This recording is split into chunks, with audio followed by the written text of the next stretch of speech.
নমস্কার, আমি ডক্টর মাধুরী সরকার। আর আজকে অ্যাজ আ কনসালটেন্ট সাইকিয়াট্রিস্ট এটা বলতে চাই যে মোস্ট কমনলি আমার কাছে পেশেন্ট আসে অ্যাংজাইটি ডিসঅর্ডারে। অ্যাংজাইটি ডিসঅর্ডারের অনেক টাইপের আছে, কিন্তু অ্যাংজাইটি জিনিসটা কি সেটা আজকে আমরা একটু বুঝবো।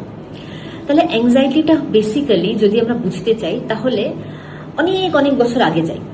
তো সেখানে আমরা অ্যাজ এপস অর শিম্পাঞ্জিজ আমরা একটা টেরিটোরিয়াল স্টেটের মধ্যে থাকতাম, জঙ্গলে থাকতাম। তো সেখানে খুব ইম্পর্টেন্ট সার্ভাইভাল স্কিল ছিল আমাদের ফিয়ার রেসপন্স। ফিয়ার রেসপন্সটা কি, মানে অন্য কোনো প্রিডেটর আসছে কিনা বা কোনো রকমের প্রে আসছে কিনা যেটাকে আমি ক্যাপচার করতে পারি, বা আমার টেরিটরির মধ্যে কেউ আসছে কিনা।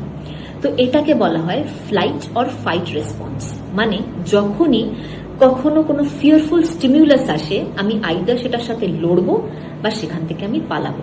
আর এটা আমাদের একটা সার্ভাইভাল স্কিল। এতে কি হয়, যখনই বডির মধ্যে বা ব্রেনের মধ্যে এই সিগন্যালটা যায় যে ফিয়ার সার্কিট অ্যাক্টিভেট করো, তখন ব্রেন থেকে একটা হরমোন প্রডিউস হয়, এটাকে বলা হয় কর্টিসল। কর্টিসল হরমোন আমাদের বডিকে একটা ফাইট অর ফাইট স্টেটে নিয়ে যায়। সেখানে কি হয়, আমাদের হার্ট রেট বাড়বে, ব্লাড প্রেশার বাড়বে, রেসপিরেটরি রেট বাড়বে।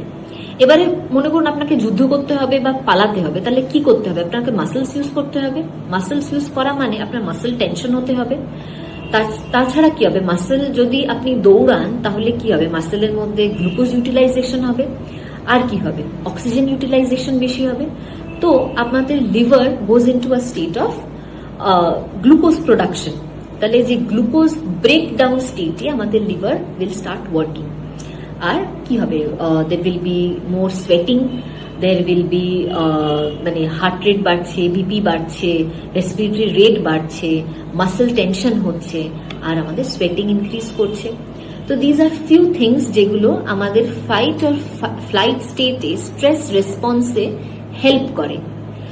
আর এটা মনে রাখবেন, এটা আমাদের survival skill. Now coming back to our regular life. আজকের দিনে আমাদের স্ট্রেসার কিন্তু ডিফারেন্ট। এখন কিন্তু কোনো প্রেডিটর বা প্রে নয়, এখন হচ্ছে অন্য রকমের সাইকোলজিক্যাল থ্রেট।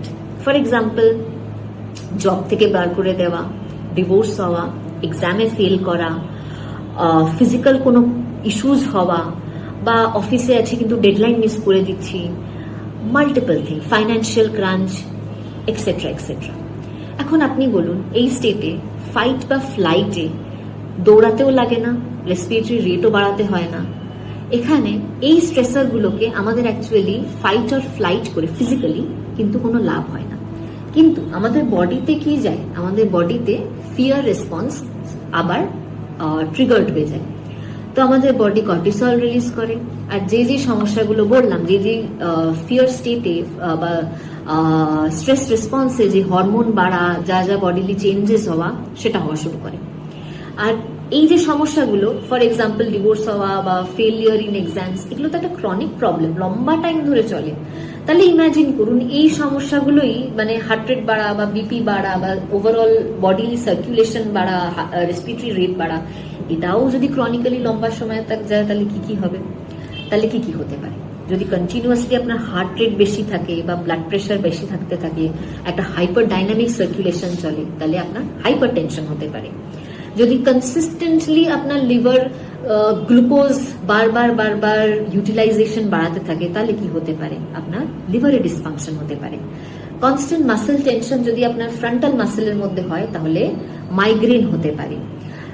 আপনার যেটা আমি বললাম যে লিভার ডিসফাংশনের সাথে সাথে আপনার কিন্তু ডায়াবেটিস হতে পারে, এর সাথে স্লিপ ডিস্টারবেন্সেস হতে পারে, রিডিউসড ইমিউনিটি হতে পারে, মাল্টিপল আদার থিংস হতে পারে। এগুলো হচ্ছে বায়োলজিক্যাল ডিসফাংশন ডেভেলপ করে অ্যাংজাইটি থেকে। আর যখনই বায়োলজিক্যাল মানে আমরা একটা সাইকোলজিক্যাল থেকে বায়োলজিক্যাল ডোমেনে চলে আসছি, তখন আর যোগা, মেডিটেশন, হেলথ কোচ কোনোভাবেই কিছু এফেক্ট করতে পারবে না। At this time, you need to come to a psychiatrist or a psychologist and you should get proper treatment.